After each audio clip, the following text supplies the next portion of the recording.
everyone, and welcome to this special event on anti-imperialism in the Americas. It'll give you a sense of the extraordinary achievements already undertaken by the revolutionary movements across the continent, but it will also give you a very clear understanding of precisely what they're up against, which is imperialist assault on all their processes of social justice, equality, and progressive change. And in order to give you a sense of all of these issues, I'm delighted to welcome, and I offer a very warm Belfast welcome to our four esteemed panelists. We have Rocío Maniero, who is the ambassador of the Bolivarian Republic of Venezuela in Ireland. We're also joined by Guisell Morales, who is Nicaragua's ambassador in Ireland, by the Cuban ambassador in Ireland, Hugo Ramos, and we're also joined by Sacha Llorenti, who is executive secretary of ALBA, which stands for the Bolivarian Alliance for the Peoples of Our Americas.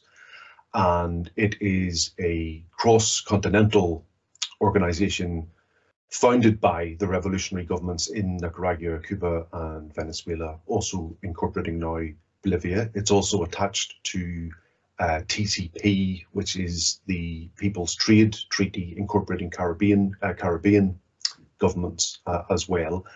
And as we will cover in the presentations, it is the main means by which the revolutionary governments of the continent come together and try to assert collective purpose and unity. So welcome to all of you. And if we may, we will start with Rocío and the view from Venezuela. Adelante, Rocío.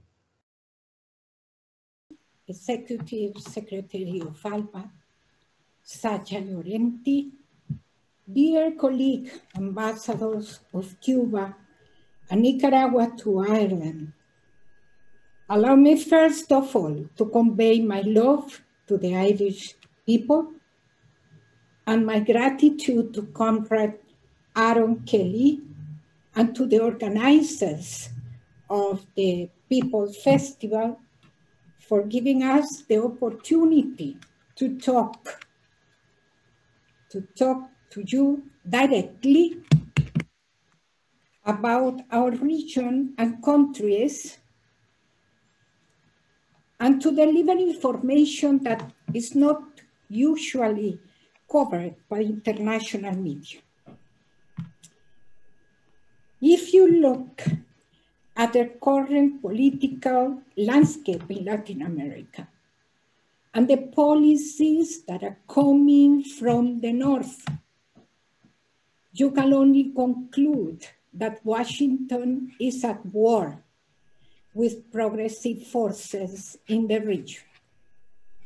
The measures against Cuba and Nicaragua are intensifying the chances to normalize diplomatic relations with Havana and to reconsider the financial sanctions against Nicaragua were left behind.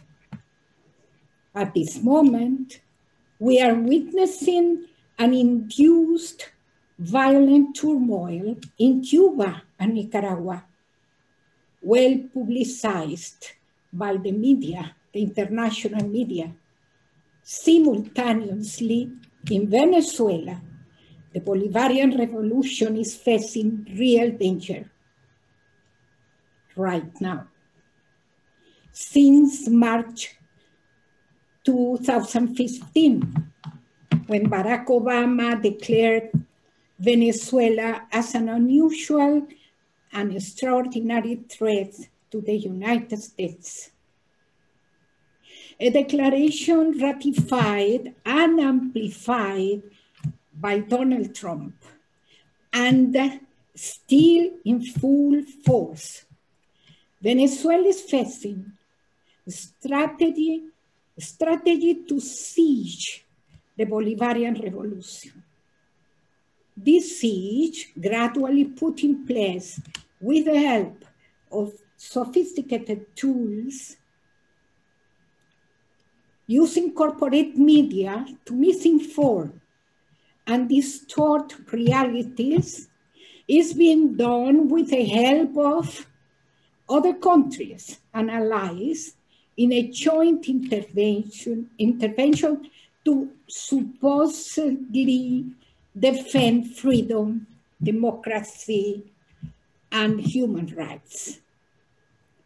This is a new way of intervention without firing a single shot.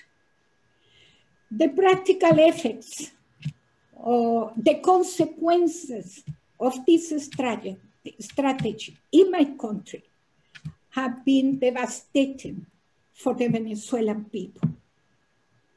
An economic and financial blockade against Venezuela is in full force since 2015, depriving Venezuela of access to food, medicine, and essential goods. And most importantly, we cannot import supplies urgently needed by our industries to produce essential goods to continue functioning. Venezuela's internal trade is international trade is severely hampered. Our assets in international banks are frozen. The blocking of accounts and financial transactions by Washington and its allies prevent Venezuela for paying commitments, the Venezuelan commitments. Our foreign partners are also affected with the problems created by the blockade. And all of this continues to happen without pause in the middle of the COVID pandemic, in what I think is a merciless decision to break down our country, no matter what. With tremendous effort and the help of our allies, Cuba, Russia, China, we are fighting COVID. We have succeeded in keeping low numbers of cases and deaths compared to our neighbors. But our goal to immunize 70% of the population between September and October this year is in jeopardy because of the blocking of the last $10 million of the total amount of $110 million we have paid to COVAX for vaccines. We are currently fighting either to get the vaccines or to get back our money. And what is our answer to all of this, you may ask? Our answer is democracy. Democracy and more democracy. We are engaged in a new process of national dialogue. And at the same time, we are preparing mega elections for November 2021.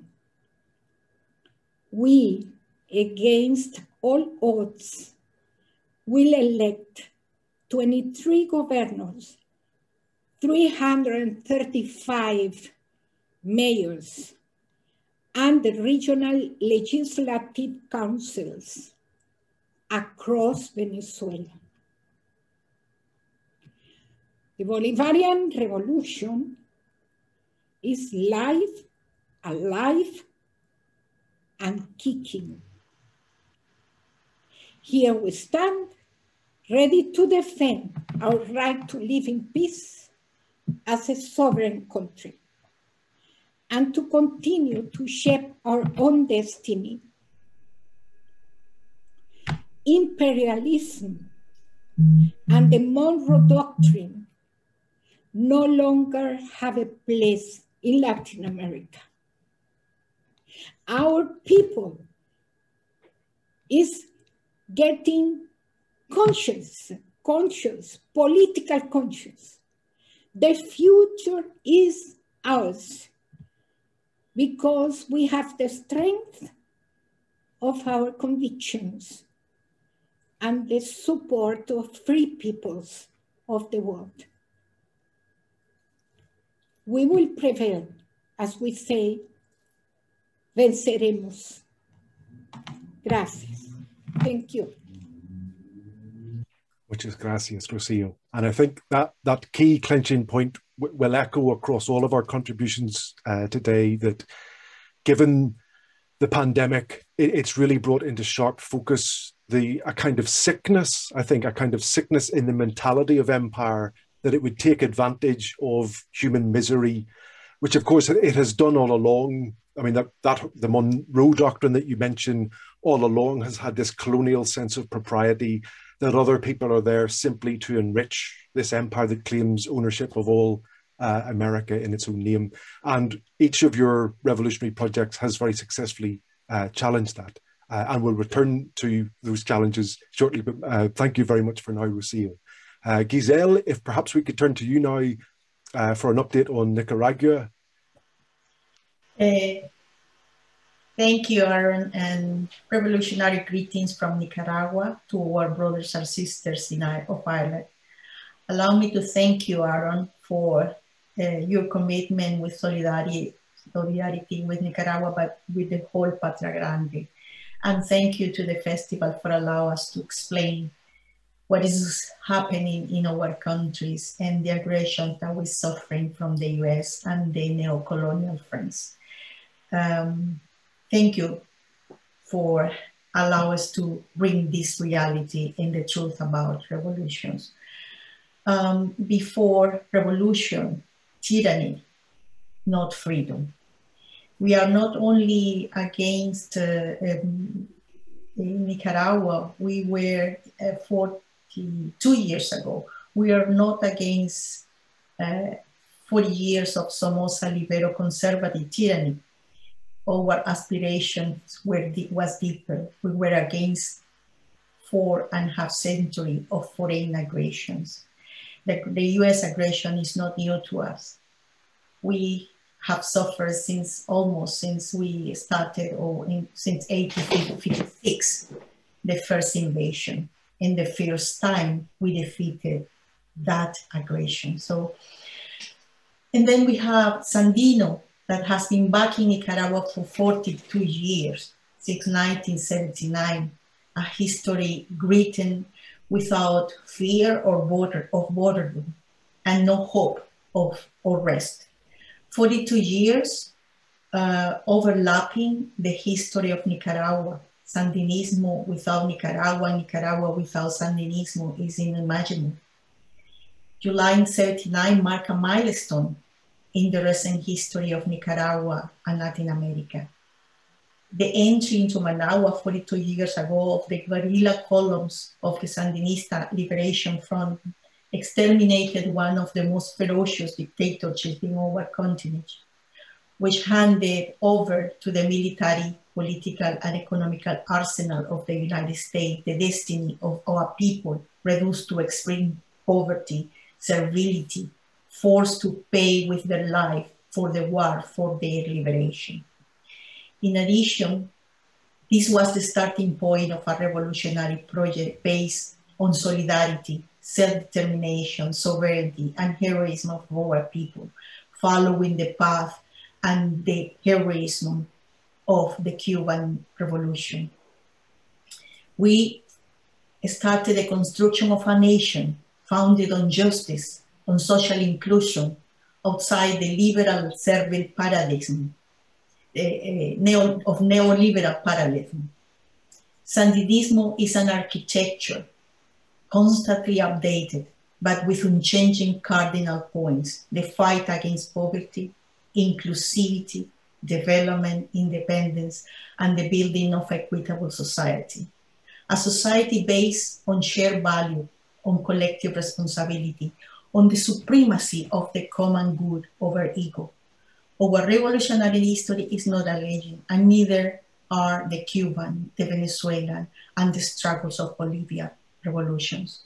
Our brave people have always faced new challenges without losing their way, preserving their dignity in the face of the legal aggressions of a decadent system that still seeks to dominate the world, putting solidarity before mercenary indecency and cultivating the dream of a free homeland and happiness for all of the people of the America, and that is ALBA.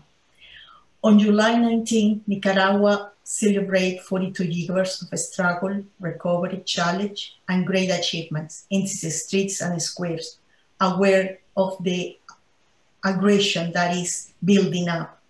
And despite the new imperialist and pseudo-colonialist threat from the United States and the European Union, which want to once again impose their yoke on the Sandinista people and the other peoples of the Americas with unilateral and illegal measures, sanctions, and economic blockades, we continue since the first stage of the revolution started to advance, to continue our path, not in defeating the irregular warfare that we suffered when the Contra wars in the 80s. Resistance to the aggression was in the 80s the project itself. And due to the effects of a decade of terrorism and economic blockade, and under the threat of the continuation of this aggression, the FSLN lost election in 1990, the presidential election. And for the first time in Nicaraguan history, one part ceded power peacefully to another. So we complied with the rules, even when it was hard to do so. For the first time in history, a revolution ceded power without fight. Governing without majority legitimacy was not an option, as it did during the 10 years of war that ended with Sandinista undefeated. The FSLN gave a master class of democracy. This second stage of the Sandinista revolution took the form of opposition. In order not to lose 10 years of revolution, the FSLN had to start again from below, governing from below, dictating the political agenda of the country in the defense of the revolutionary and conquest. The most terrible poverty once again punished the Sandino people, now marked by the merciless looting of neoliberal policies. During 17 years of opposition, the Sandinista always provided a peaceful, constitutional, patriotic opposition. But Sandinismo did not give up. Deeply rooted in the heart of the Nicaraguan people, and in the 2007, the FSLN once again came back to presidency, to be the presidency of the people of Nicaragua by electoral means. The FSLN, under the leadership of Comandante Daniel Ortega, have won consecutive elections with an increased shares of the vote in each one, reaching 70% in the last in 2016, reflecting the broad consensus that has been built in our country. Now we are heading towards a new objective, the elections in November 7th this year, united and confident. Before a right wing without any project that calls for censorship and repression, as well as demanding with hysterical tones sanctions against our people. That is what we are confronting. The imperialists and neocolonials friends use right-wing opposition, use NGOs, manufactured ad hoc as coffers to destabilize the country, manipulate international public opinion, and implement his terrorist plans. Dreaming of returning Nicaragua to the democracy of William Walker, the first US self-nominated president in Nicaragua that imposed a new tyranny of Somoza, of the Contra today, of the coup plotters. Already in 2018, they tried to interrupt the work of our government. which had practically managed to heal and recover Nicaragua from the political, economic, and social disaster inherited from neoliberal government, which had privatized human rights and seized wealth from the country. The coup attempt occurred just when the country, with extraordinary and continuous economic growth, saw the decisive improvement of all its socioeconomic standards. No analysis, not even the most blind and manipulative, can ignore the numbers and results obtained by the Sandinista government during the last 14 years. Extraordinary achievement at its stage of the revolution, rebuilding a nation destroyed by neoliberalism. The achievement of this state of the Sandinista revolution include, among others, just halving poverty by half, reducing poverty threefold, and lifting 1.2 million children from food poverty, food sovereignty, producing 90% of the food we consume. The human right to free and quality healthcare continue expanding, with hundreds of clinics, surgeries, and hospitals building up and down the country. That, in the context of COVID pandemic-19, has result of having the lowest number of infections. Nicaragua is the most gender equal country in Latin America and one of the 10 in the world. Education is free up to the highest university level. Some 32,000 classrooms have been built, and 6 million backpack with student material have been delivered just so as to make the right to study of less Féile a reality. The Sandinista revolution is also green, seeking to defeat humanity's biggest challenge, climate change. In Nicaragua, it's just over a decade of Sandinista government. The national energy matrix has been transformed from less than 25 to over 80. Nearly 100,000, more than 100,000 families have received new homes. And this is entitled, and we will continue until everyone that deserves and needs has a house and own a house. And the people of Nicaragua now controls 80% of the enterprise, the small and medium, and produce 70% of our GDP. So we don't depend much on the big companies.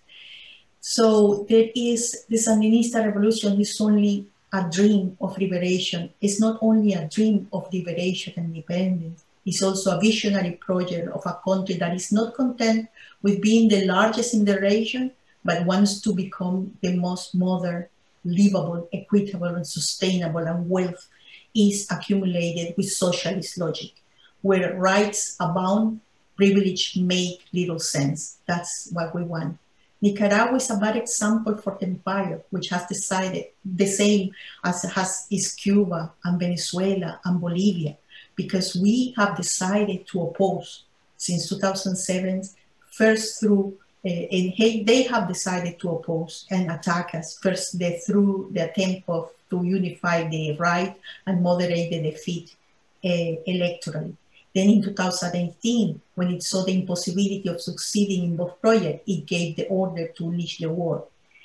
It is evident that in the face of fruitless drift and the impossibility of the right to formulate a government program, the path of chaos, destabilization, and lie has become the only way forward.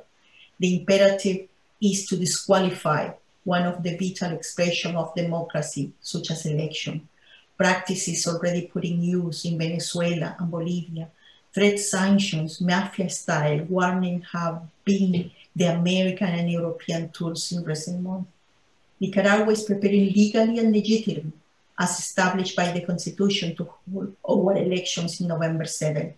If the United States and the EU think that we will be willing to repeal our constitutional charter, our laws, and the country institutional framework, they are very wrong. They will collide with a free, sovereign, and independent country which develops its political, economic, and social growth without the need for Washington permission.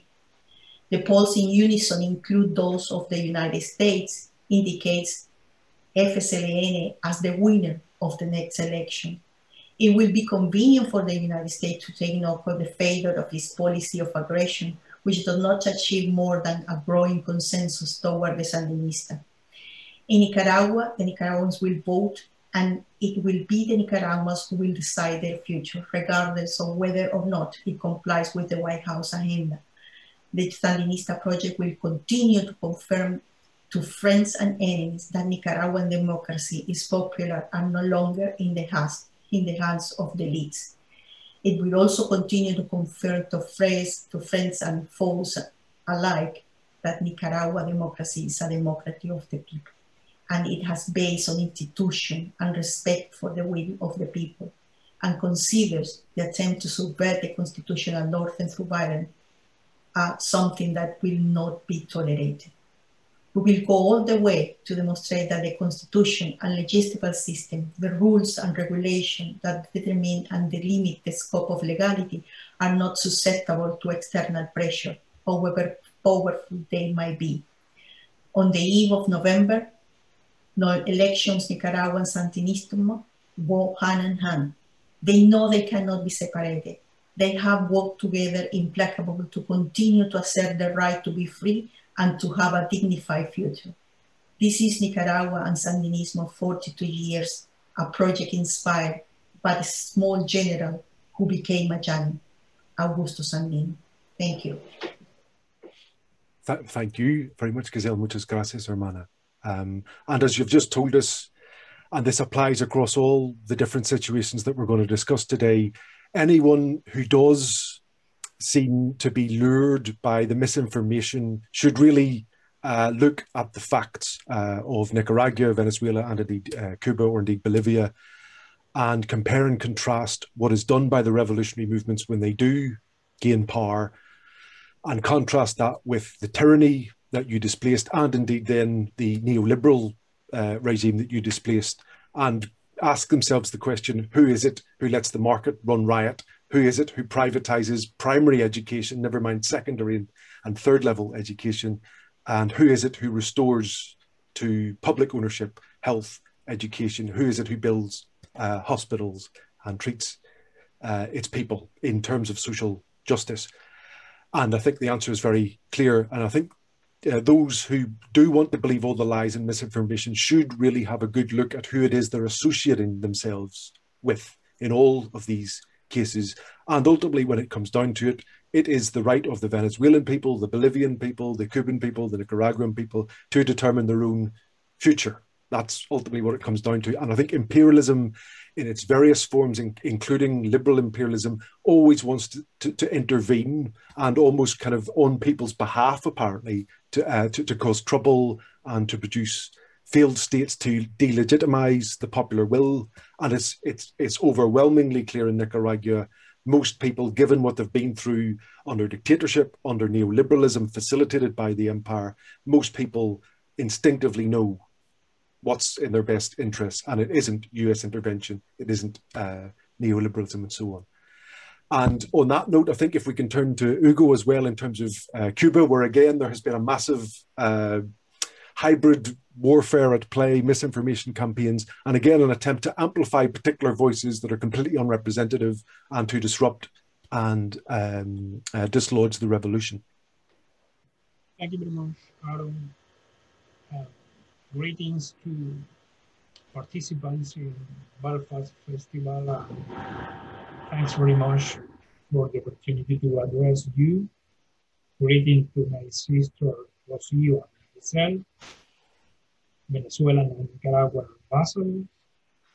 Greetings to Sacha, Llorenti, General Secretary of ALBA.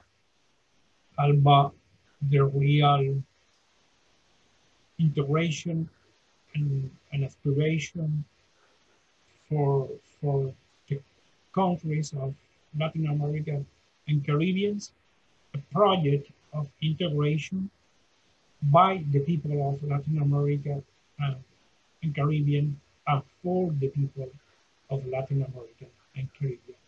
The way Bolivar dreamed, the way Martí dreamed, the way work for this project, Chavez and Fidel, and many other progressive leaders from the country that have been accompanying this great project. My greetings to all of you. Yes, sometimes the questions to this answer can be very, very simple one, very simple one. At the same time, and the pandemic has shown this in a very dramatic way. At the same time that imperialist forces and oligarchies around the world destroy public services, and education, on health services, and many other areas. At the same time that they try to privatize all their resources, particularly the resources that are finishing because of over-exploitation.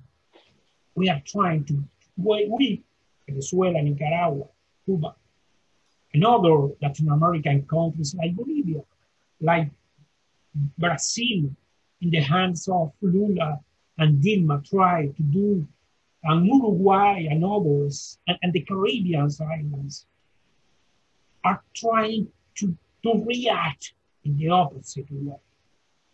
We are trying to reinforce and to give our people good services and education and health and social care, trying to take control of our national resources for the development of our people.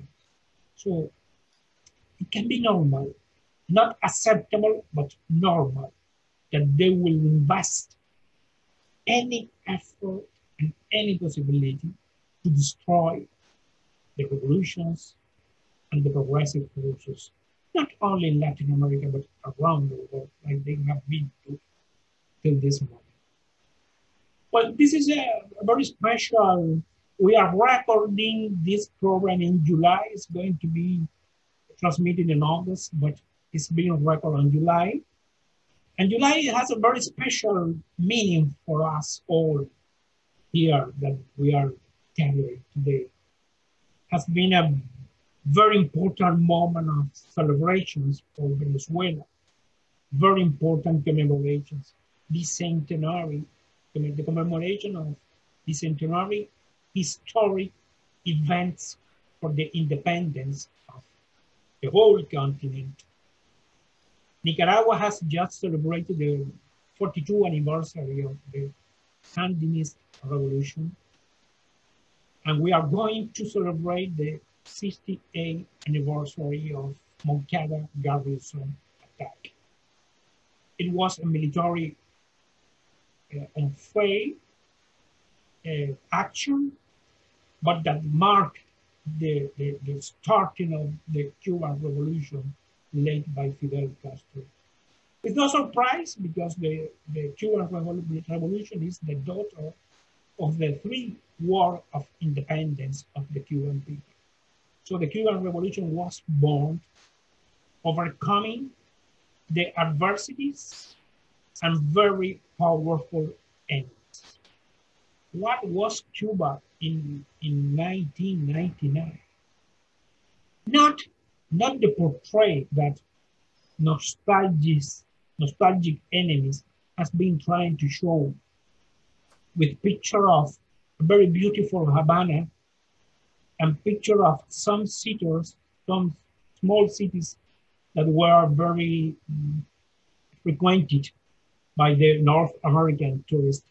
No, the real picture of that Cuba was a very similar situation that our sister island, Haiti, is living today. This is the real situation. Very similar situation that face millions of Latin American and Caribbeans that are forced to migrate every year to the US, hoping to have an opportunity to work. This is the real picture. What the revolution has done in this more than 60 years. But first, we recover dignity and we recover sovereignty. We recover sovereignty even over our national resources, putting all of them in function of the well-being of the nature. We became from a country of illiterate people with miserable health services to a country in which wide quality of education and health system are comparable to the development of European countries, recognized by UNESCO and the World Health Organizations that are not communist organizations or not socialist organizations.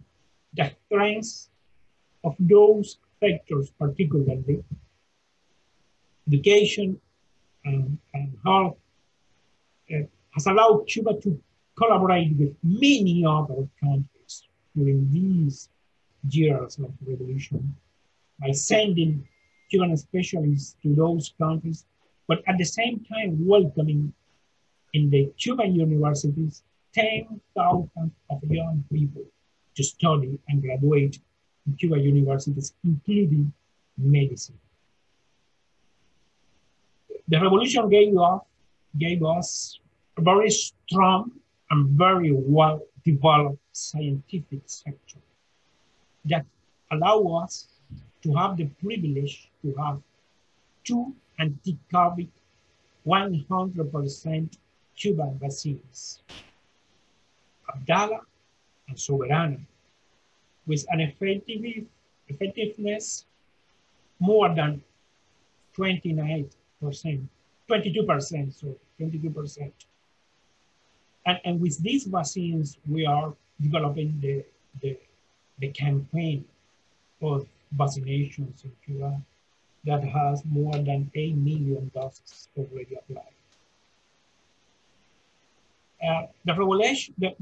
The revolution made possible that gender equality in Cuba is not an aspiration for women. It's a reality. It's a reality. Cuban women, as my colleague from Nicaragua mentioning, and even as is progressing and happening in Venezuela, Cuban women are already empowered.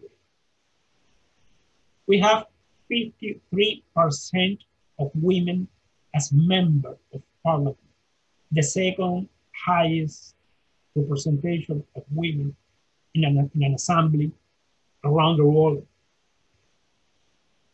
48% of the senior position in the national government and regional government are occupied by women. But more than 70% of professionals working in education, health, and science in Cuba are women, with very leading positions, very important leading positions. We don't have a woman responsible for women affairs. We have many women responsible of very important ministerial departments, ministries in Cuba: finance, social welfare, finance, the bank, industry, science and environment, and many other sectors. We have a deputy prime minister, but we have also very strong presence of women in the Council of States. So even the revolution made possible that small island of the Caribbean region occupy a prominent place in the world sport. We have, I was reading this morning that 70 countries among 200 that will participate in Tokyo Olympic Games. Those 70 countries has never occupied a place in the podium in the history of Olympic Games. So we are proud, very proud to have a very special participation in the sport in the world. So the revolution made possible also that culture is not a privilege. It's available for everyone. Everyone that has talent can access to an academy in Cuba, even to higher education in Cuba, regarding the different manifestation of the revolution made possible that the Cuban music continue to be transcending, going beyond our borders and have international recognition.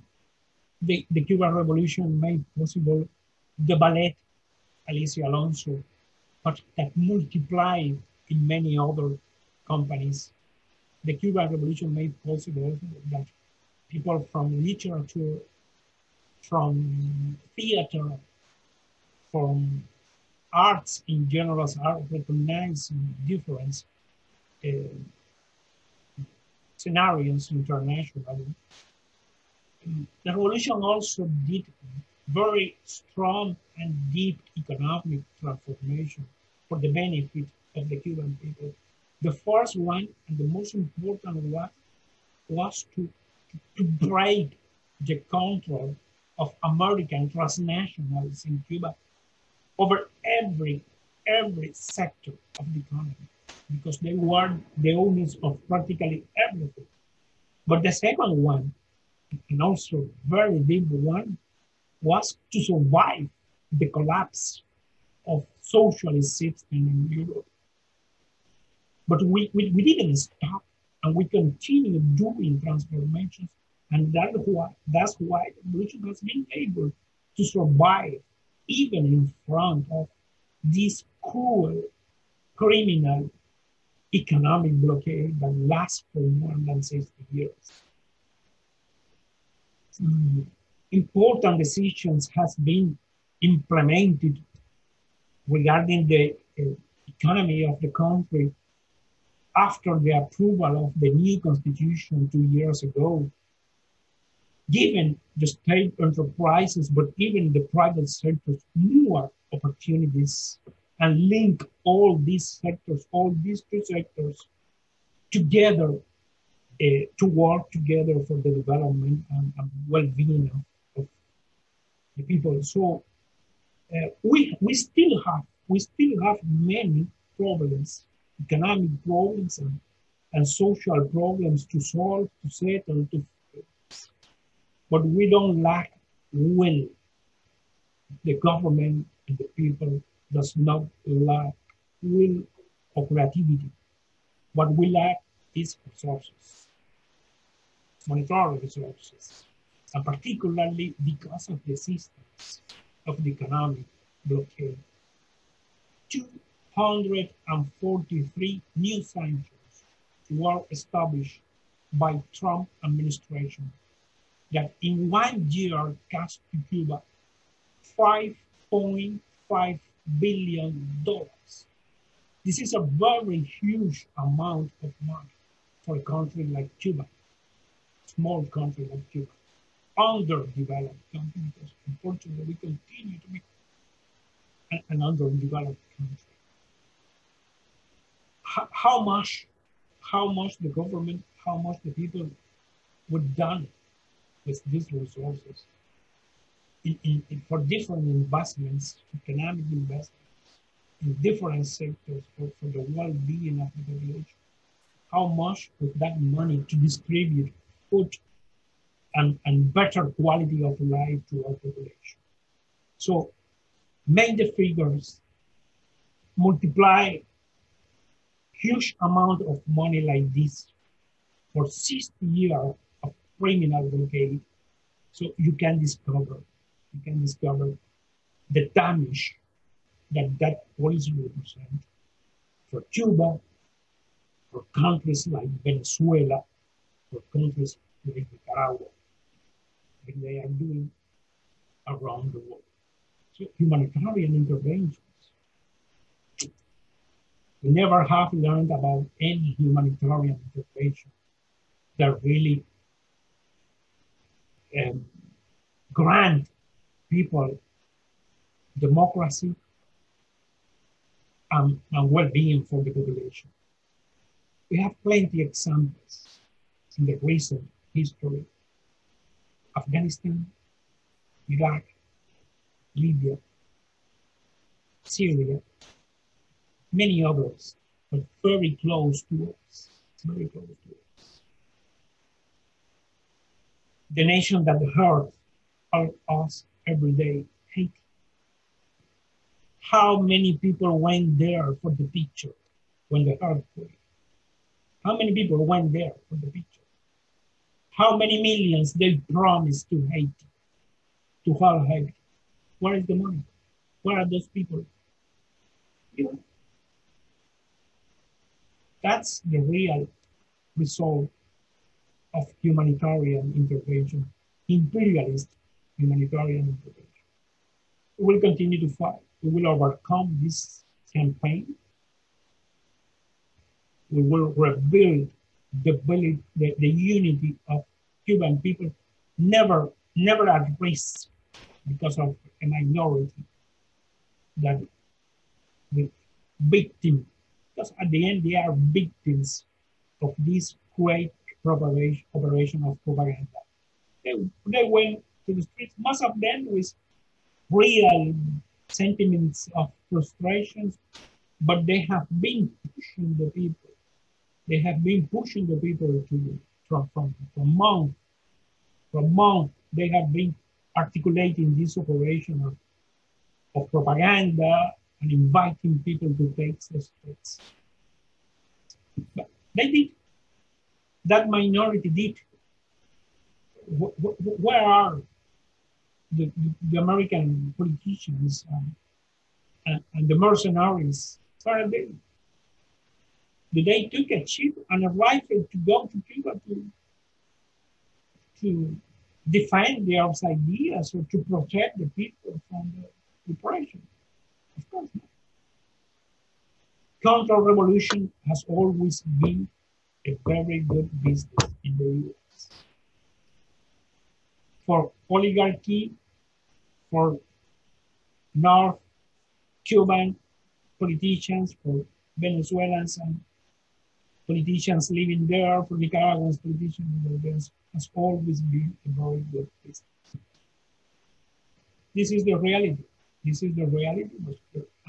And the reality is that no matter how many aggressions, no money, how many propaganda campaigns, there is the Bolivarian revolution persisting and working and going ahead. As my sister Rocío mentioned, in a very interesting process of dialogue, an open dialogue with the whole society, that is the opposition, the counter-revolutionary opposition, the one that is killed themselves because they don't want dialogue. They want to destroy the revolution. The same in Nicaragua, where the people and the Sandinist front continue to work to develop the country for the well-being of the population, resisting aggressions, resisting sanctions. And the way we have been working for 60 years in Cuba, we will continue. Nothing will determine us. Nothing will stop us. And we will overcome. We will overcome because public opinion is not stupid. They can lie several times. They can lie several times, but they cannot lie. Because people learn from history, and people realize what is a campaign and what is the real life of this world. So I am very, very hopeful. Cuba in this very moment is in peace. Most of people are working. Most of people are respecting the sanitary regulations that we are forced to follow because of the pandemic, and continue to work the best way possible to overcome the corporate situation. Thank you very much. Thank you, Hugo. Muchas gracias, hermano. And yes, just to follow up what you've said, given that the Féile takes place in Ireland and was founded by people who were themselves on the receiving end of imperialism and indeed were able to resist and to fight back, it applies specifically to what Hugo has told us about Cuba, but it most certainly also applies to the blockade and the sort of economic warfare that's waged against Nicaragua and Venezuela as well. If anybody's in any doubt about the lack of human rights credentials of the United States, they should look at Lester D. Mallory, the words of the US State Department itself, that notorious memo that Lester D. Mallory wrote right at the start of the blockade, when he said it was to bring about starvation and desperation, all the way back in 1960. And the blockade has intensified rather than weakened through all of those decades. And of course, it's precisely that same purpose that is brought to bear against the people of Venezuela and Nicaragua too. And given that Ireland has itself been on the receiving end of an empire just off its shores that used starvation as a weapon of war during what here is called on Gorta Mhór, the Great Hunger. Fidel Castro used to say that we all have a debt to humanity that we must pay. And I would have thought that all of you in your various countries, you've more than done your bit in terms of humanitarian and internationalism and so on. But just for our audience, I think all Irish people, if you want to stay true to the historical experience of your own country and the lessons that should be learned from that historical experience, then you stand up for anybody who is on the receiving end of this use of hunger as an economic weapon. It is despicable, and it violates every single international law on human rights. So we have an obligation, given our history, to stand up for you, and I hope that's something that comes out of this event very clearly. But muchas gracias, Hugo, for that. And if I could turn to you, Sacha, please, as well. And if I may, just before I introduce my own question, I'll incorporate a question from a member of the public, if I may. And this is from Kiva Garland, whose question to everyone was, how do you, despite all of the sanctions and the intervention and the meddling, how do you all cooperate? And ALBA is one of the key means by which you cooperate, and it continues the dream of Simón Bolívar and Martí, I suppose, as well. That that idea of kind of continental unity. Might you perhaps tell us a bit about ALBA, Sacha, just to begin with, and how and why it was formed? Because one thing that you have said recently is that the main drivers of ALBA, the strength that drives it, is from the countries who are most severely attacked, Nicaragua, Cuba, and Venezuela. That's where you gain that kind of continental sense of strength from. But might you tell us something a bit about ALBA and all that you've done in terms of opening up humanitarian corridors during the pandemic, and what you do cooperatively in the region economically and so on? Thank you very much. And at the outset, allow me please to thank you very much for the invitation, and also to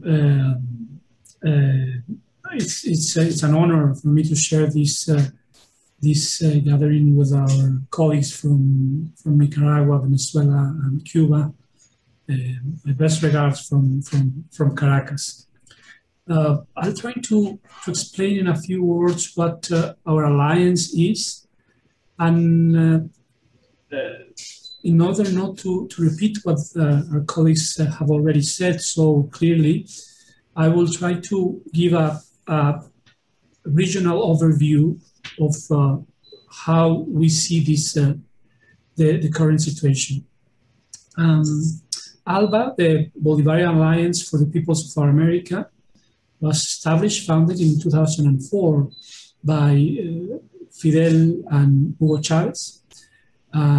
And right now it has 9 member states, besides Cuba and Venezuela, which are the founding members.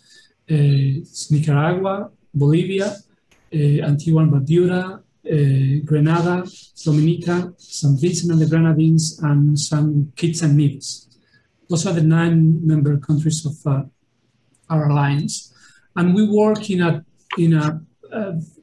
huge spectrum of issues. Just to give you an example, this year, even in the midst of a pandemic, we have had meetings on health, education, communication, climate change. Also, our foreign ministers have gathered in what we call our political council, and we even have a summit on June the 24th here in Caracas. So, as you have said, many members of our alliance are under attack. Of course, what we have seen against Cuba in the past few weeks is one of the cases, but also what we've seen even a bit before against Nicaragua, and what is happening against Venezuela. The coup d'etat against Bolivia is part of the same scheme, what we are looking at is a continuous attack against many of our member states. It is not sporadic. It's part of a huge plan that has the goal, as they call it, to provoke a regime change, as they have done in different parts of the world. But the huge difference is that, and that's why they will fail, is that the revolutions in our countries are deeply popular, depend on the people. So I think one of the best examples that I could give is what happened in Bolivia. Even after the coup d'etat, it's the people that in elections that has brought the revolution back to power. Same thing in what we've seen in the past few days in Cuba was the people, the revolutionary people of Cuba went on the streets to defend its revolution, and the same thing is happening in Nicaragua and Venezuela. What we are, as our distinguished ambassador from Cuba was saying, we come from a long struggle. Just a few weeks ago, we commemorated 200 years of the Battle of Carabobo, which was a key battle, not just for Venezuela, but also for the liberation and independence of all Latin America. We cannot talk about the independence, for instance, of Peru, Ecuador, or the consolidation of the independence of Colombia or Bolivia, or even the whole continent, without talking about that specific battle. And we come from a long struggle for independence, for sovereignty. The examples that I can point out quickly are the ones, of course, of the legacy of José Martí in Cuba, or the Augusto César Sandino in Nicaragua. Both of them had a common vision with Simón Bolívar of having unity and one nation, the Latin American nation, that could become a great power for good in the world. So that's still a goal to achieve. But those are the principles that are intrinsic to ALBA, to our alliance. The legacy of, in the 19th century and the 20th century, the legacy of Simón Bolívar, of José Martí, of Augusto César Sandino, of Fidel Castro, of course, and late in the 20th century, Hugo Chávez. And with leaders such as Evo Morales, Rafael Correa, like Ralph Gonsalves, and of course Daniel Ortega. We are in the midst of this these problems, our alliance is stronger than ever. Because I remember that a few years ago, they were saying that whenever the oil in Venezuela is no longer there, then the alliance will disappear, will vanish. That didn't happen, because our alliance is based on principles. And when you have something based on principles, it's impossible to eradicate. So we come from a long struggle, but we are facing, once again, our struggle against imperialism. And this phase of imperialism talks about multilateralism, talks about human rights, talks about democracy. They even talk about humanitarian assistance. But of course, they use those words, but they don't believe on those principles. They, when we talk about multilateralism, they use the UN for their benefit, but when they don't need it any longer, they go their own way. A huge example of how they they do not care a little bit about multilateralism was what happened with the embargo, with the blockade against Cuba. 184 countries have clearly stated that they are against the blockade and that the US should lift it, but they don't even pay attention to that. They also talk about human rights, but look at their own record on human rights, or look what they have done in all over the world, supporting the military dictators all over our region. They coordinated, they financed the Condor operation in the 70s that has caused so much pain in our region. They talk about democracy, they talk about human rights, and as I was saying, they support military dictators all over the world.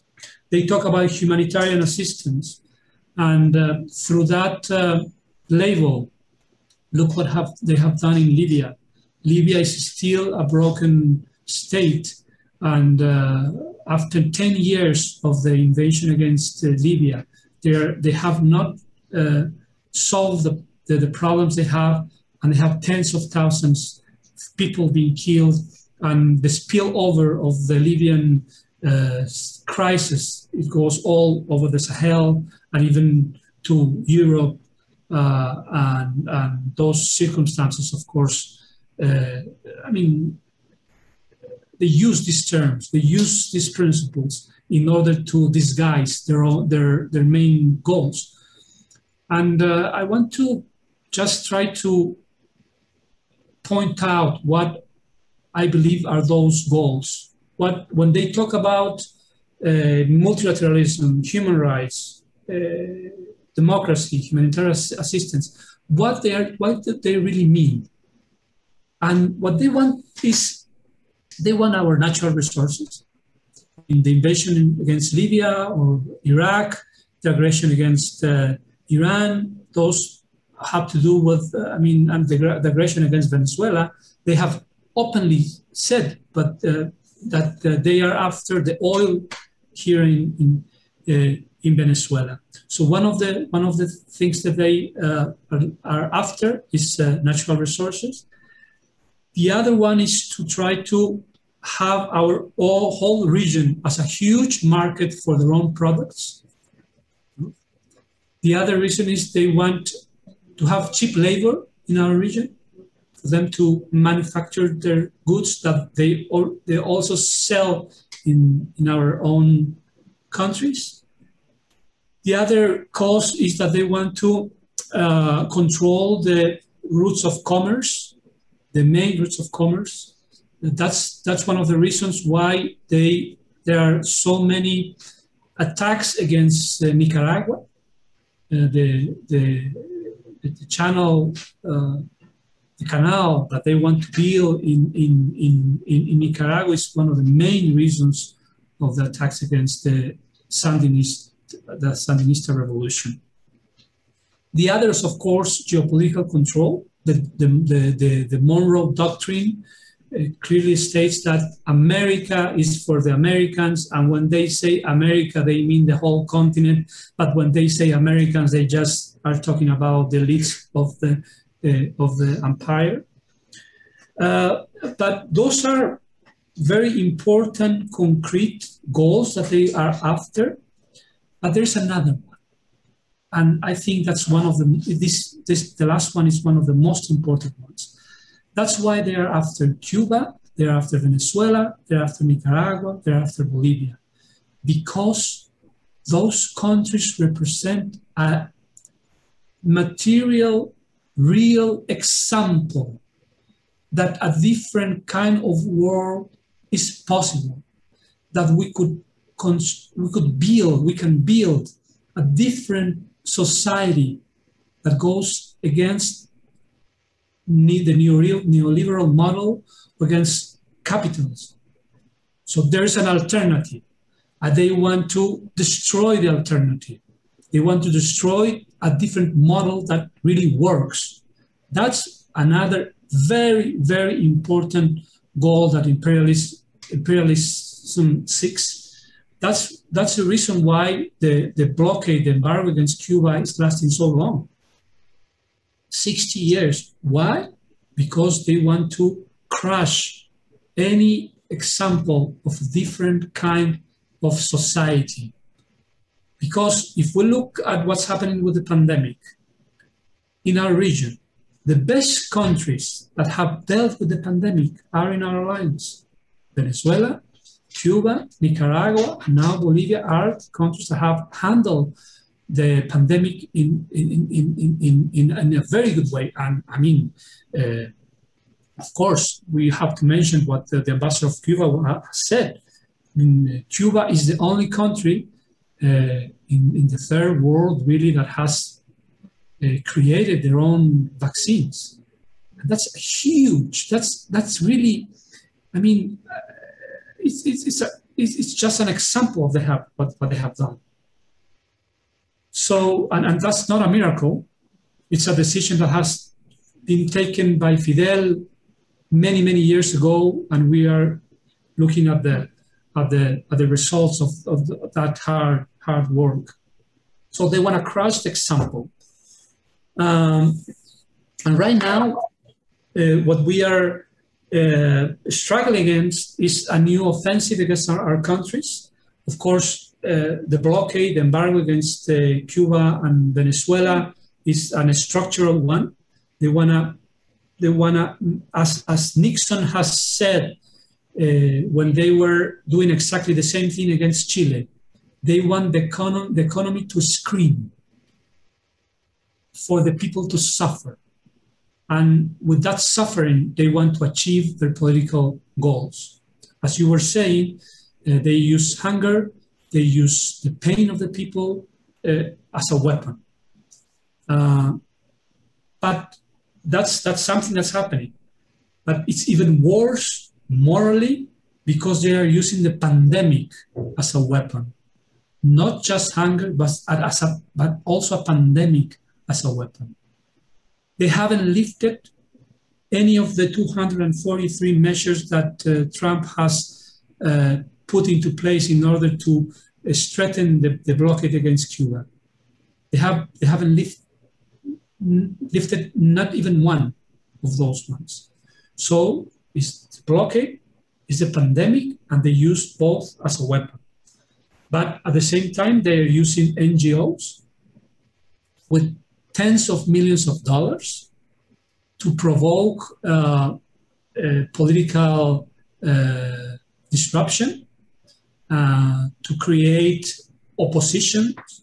And I mean, I just wrote a small thing saying that we cannot call NGOs non-governmental because what they do is they apply the foreign policy of some other countries violating the principles of the UN Charter. So besides NGOs, the social networks are being used they're weaponizing the social networks as well, using robots, paying a lot of money to create a bubble, to create a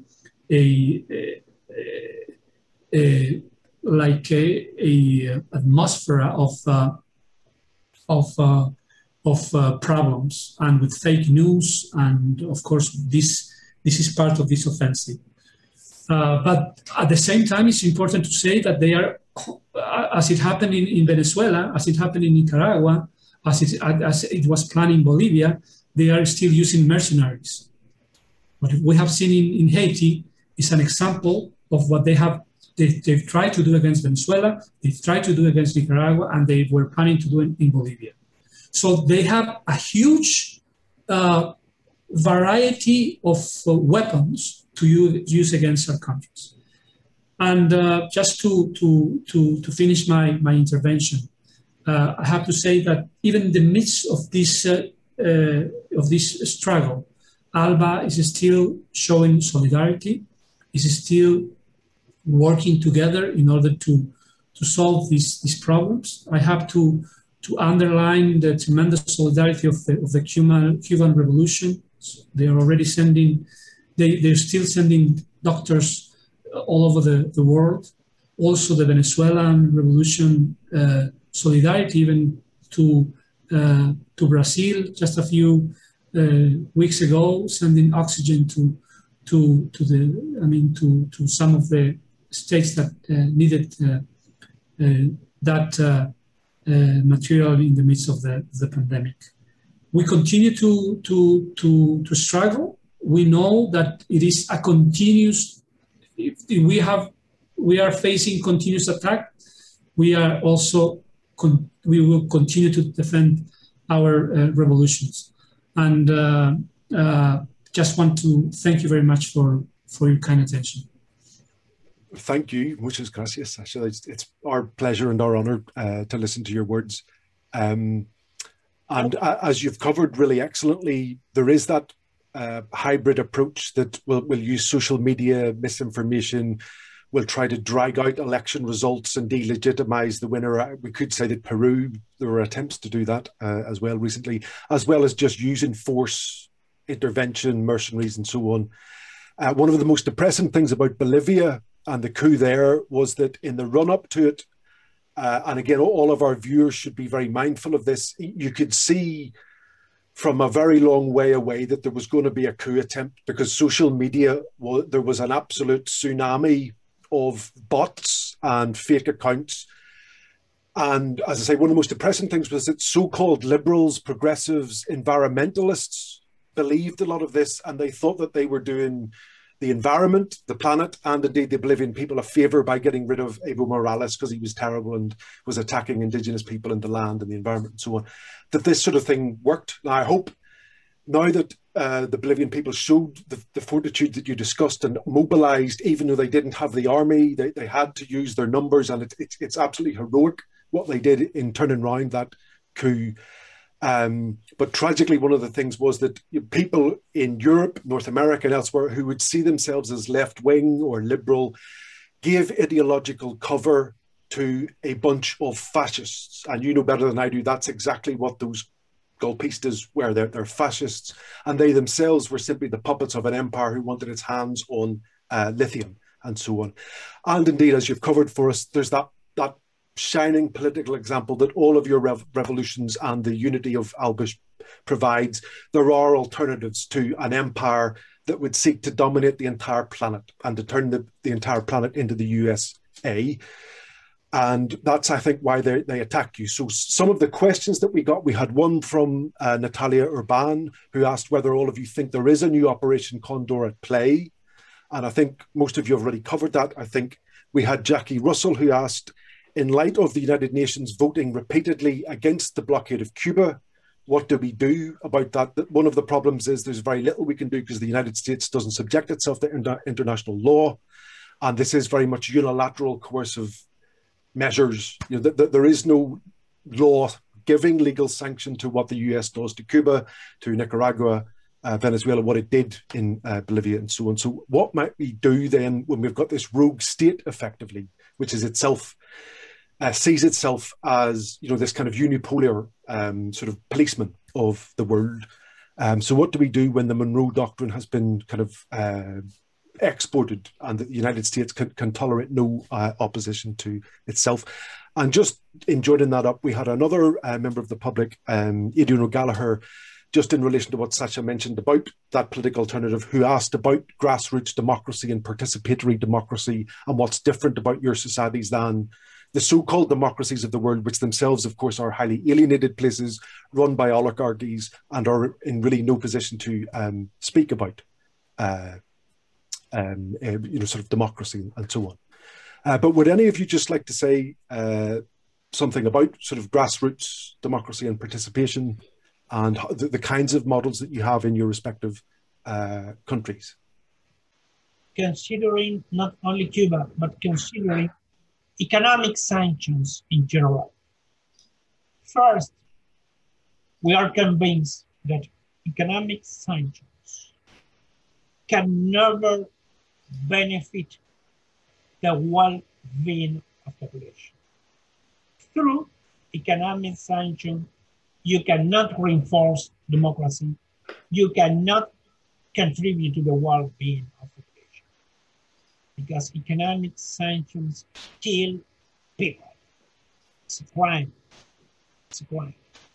So the answer is to react against economic sanctions in general.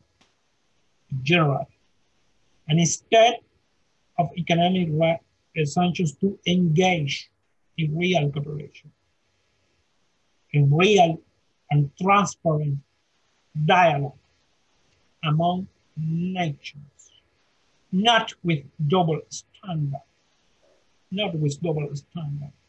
We cannot tolerate one standard when you are going to face issues in third world countries and different standards for Israel. We cannot tolerate that. This is not the way. So this is my answer to that. So move politicians to cancel the policy of sanctions and engage in real cooperation and transparent dialogue with countries. And I will put another questions to that.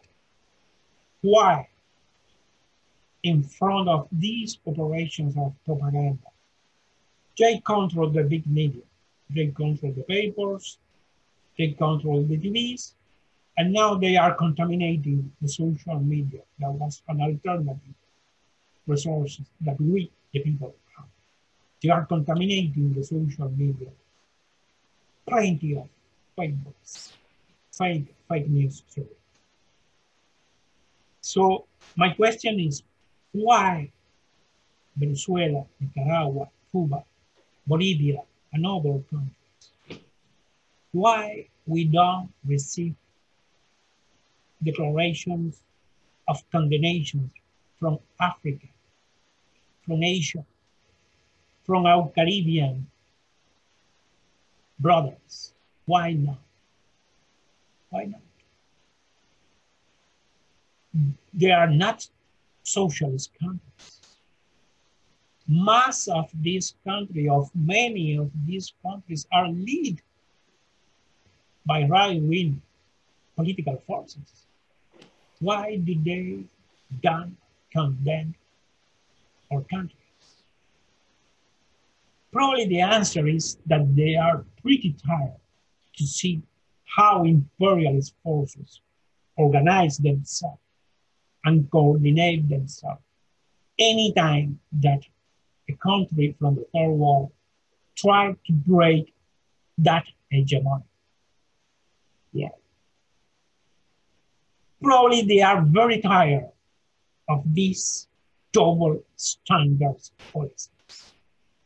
Probably they are convinced that they will continue to receive economic donations, economic contributions from the developed countries to face their crises and their different situations, but at the same time, they are convinced that there is not political will in mass of these developed countries that used to accuse us, to put the finger over us, to real compromise, to real engage in resolving, in putting solutions to the structural problems that we, the third world countries, inherit from colonial time.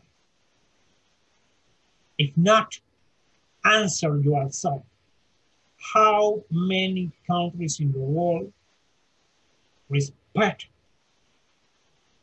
the figure that they assume, that the compromise, the commitment that they get the United Nations to assist the development of third countries?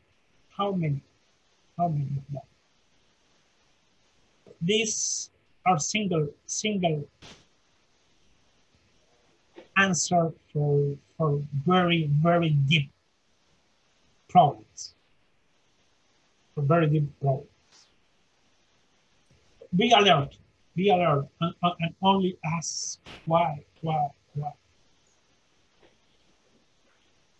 Gracias, Hugo, gracias. And finally, Guisell and Rocío, would either of you like to say something as well, just about why you're different and why they want to attack you, you know, the threat that you offer, just in terms of putting the public first and having a different way of doing things, an alternative to kind of what the empire wants? We are different, Aaron, because we are participative democracies, different democracies. We are not representative democracies. We are democracies embedded in the people, are trying to govern from communities, for the people and by the people, trying to make these words something that is a fact, not only written, but also something that you can see, that you can, something that is real, the people governing to the people and by the people. But that I would like to say something now that you give me the opportunity, Aaron.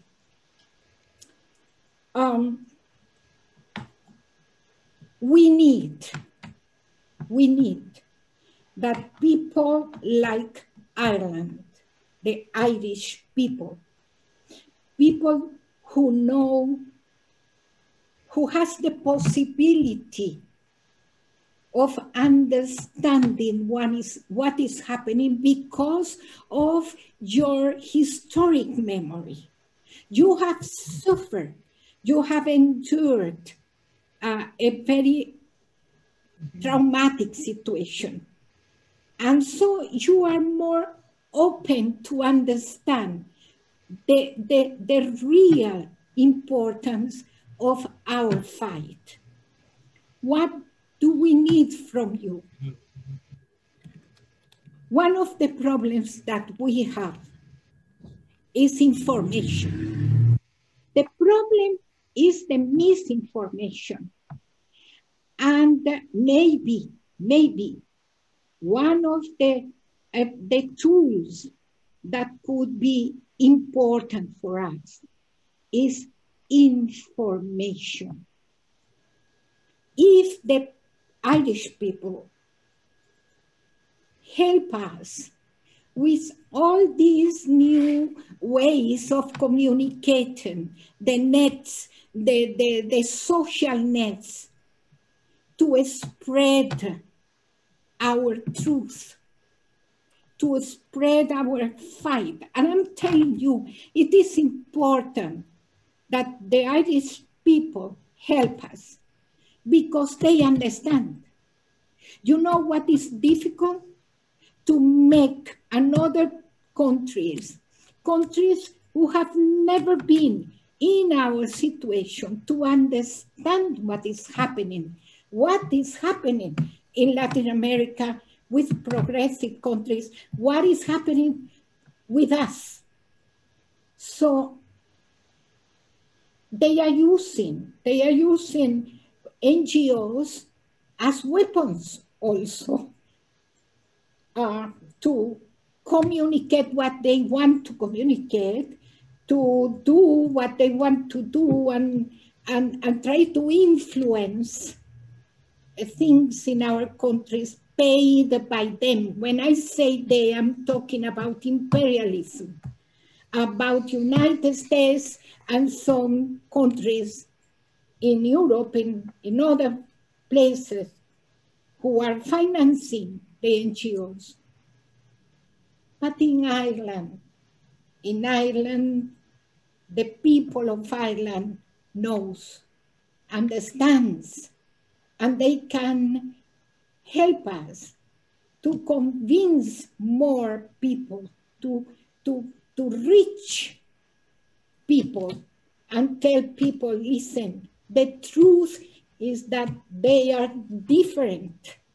They are another kind of system that has different roots, that have common purpose. We don't want anything to do with individual purpose, but with common purpose. We are different, it is true. And that's why they are attacking us. But if they attacking us, it's because we are a menace to them.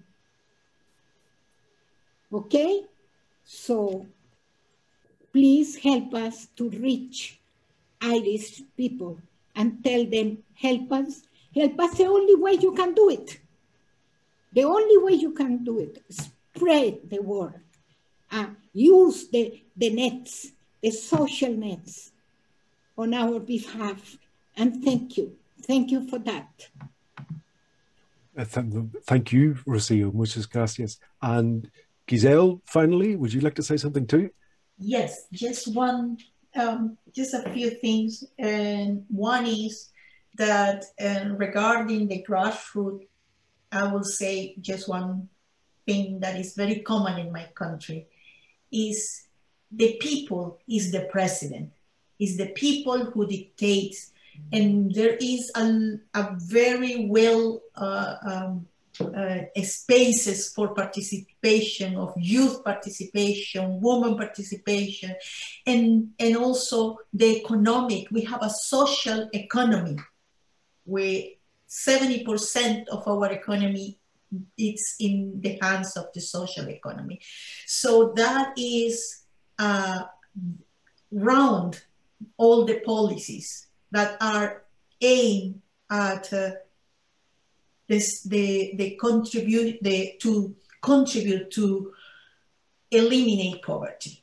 That's the big fight in the case of Nicaragua. And the other thing I wanted to say is about the hybrid migration. Sometimes, there are people who, they don't understand, or they don't want to understand that there is a confabulation of the empire with the media. They don't think so, but the big media is owned by the biggest millionaires. So there are a collusion of interests of not allowing countries like us to be example, not allows country like us to be a success story. And we are being a success story despite of the aggression, of the blockade. Look, Cuba is the best example. After years and years and years, centuries of blockade, they are continue surprising and lifting the hearts of the revolutionaries of the world. So imagine what Cuba could do without a blockade. Just tend to imagine that. So, and what we are confronting and what we see in this new and very well called New Condor Plan for Latin America is precisely a hybrid war where there is a mix when everything is in place, because the objective is to destroy these revolutions. Anything that looks progressive needs to be crushed.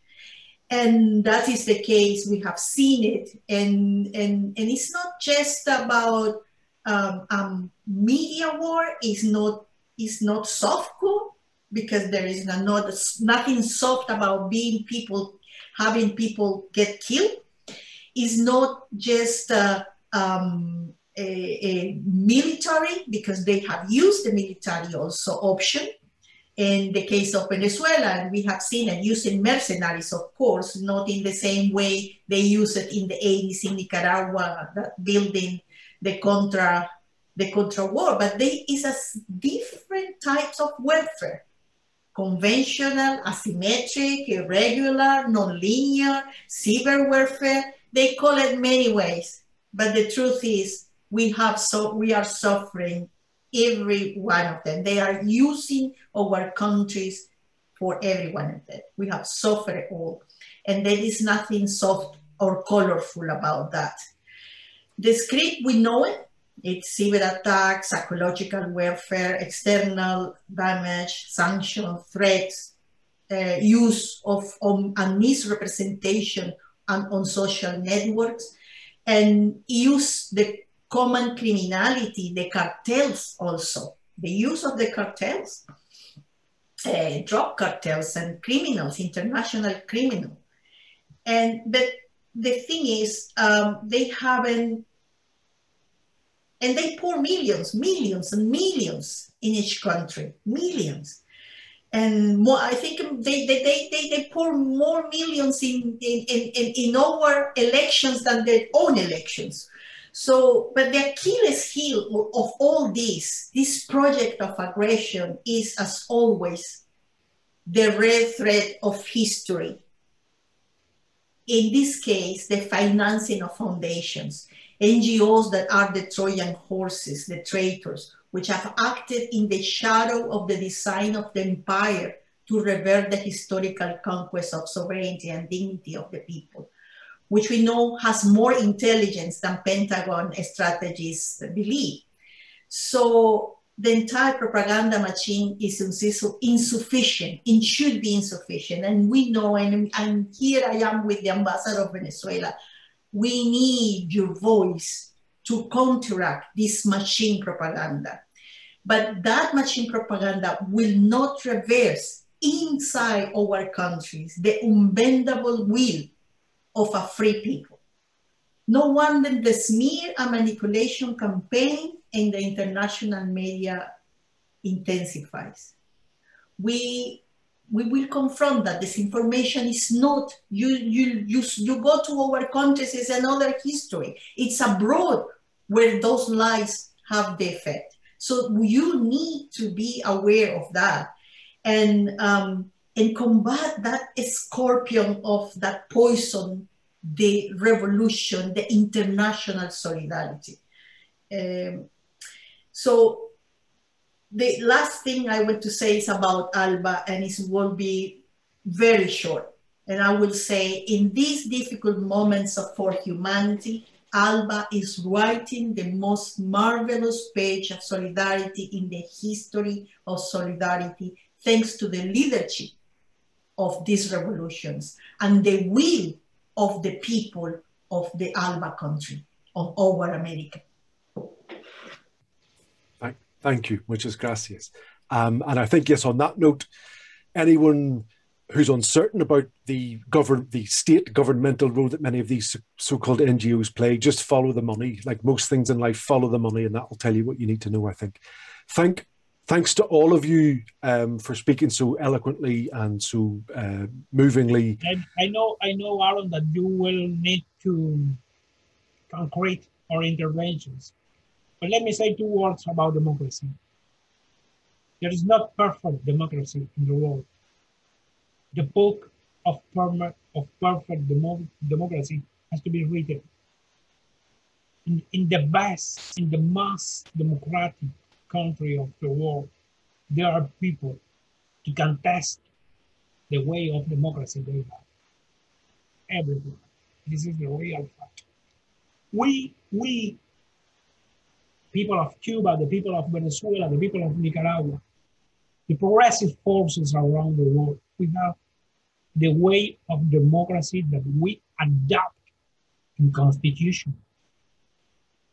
We are not recommending other people to follow our way of democracy. This is for us. This is for Cuba, for Venezuela, for Nicaragua. They have their specifics, their singularities, each of them. So what we only ask really for peace, for our people to peacefully build and develop the way of democracy that we adopt in our Constitution. Why not? Why? They are afraid of our way of democracy. Are they afraid that people is taking decisions? Are they afraid of that? If you want to understand the way of democracy of Cuba or Nicaragua or Venezuela or any other progressive country, who is in parliament? Who are in the regional assemblies? To whom they represent? In Cuban parliament, you will find from a person that has been all his life in the public sectors, in official duties, to a person that represents farmers, but not the owner of the companies, the farmers, those who has brown hands, because they work with earth. They are the ones who produce. So this is our parliament. This is our regional assembly. This is the way we want to build a new society that is able to give social justice for everybody. We have an exclusion in Cuban parliament. We have no space for mercenaries. We have no space for annexionists, those who call for more sanctions, those who call for any military intervention to destroy the revolution. Of course, they don't have. They will never have a seat in parliament. The rest, we are open. We are open. What we want to do is to develop, to reinforce our democracy, give us peace, and give us the opportunity to develop our democracy. Please. Well, I hope that everyone watching this recognizes the world historical importance of your revolutions and the fact that you offer an alternative to an empire and an economic system that would, if it were left to its own devices, destroy the entire planet in an unsustainable way. And I hope that our viewers recognize that you are on the front line of that struggle and that all of us, the rest of us, need to do everything in our power to back you and to support you and to show solidarity. So I will say to all of you in Irish, muchas gracias a todos ustedes. Thank you very much, all of you. It's been an absolute pleasure and an honor to speak to you. Venceremos. Viva Irlanda! Viva Irlanda!